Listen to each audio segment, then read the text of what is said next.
Militer Rusia merebut wilayah Memrik di Republik Rakyat Donetsk. Unit-unit Battle Group Center Angkatan Bersenjata Rusia membebaskan Memrik di Republik Rakyat Donetsk melalui pertempuran, demikian pernyataan resmi militer Rusia.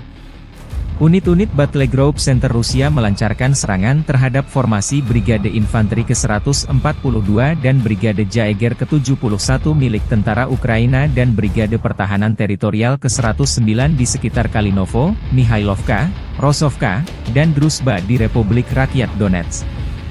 8 serangan balik oleh kelompok penyerang dari Brigade Jaeger ke-68 milik tentara Ukraina dan Brigade kedua dan ke-14 milik Garda Nasional dihalau Rusia dalam 24 jam terakhir.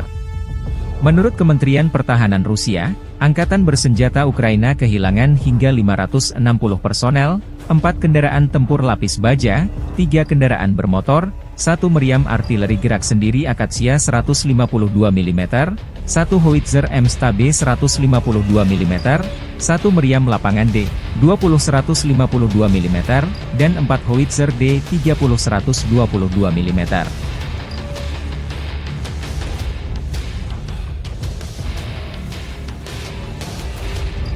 Download Tribun X sekarang, menghadirkan lokal menjadi Indonesia.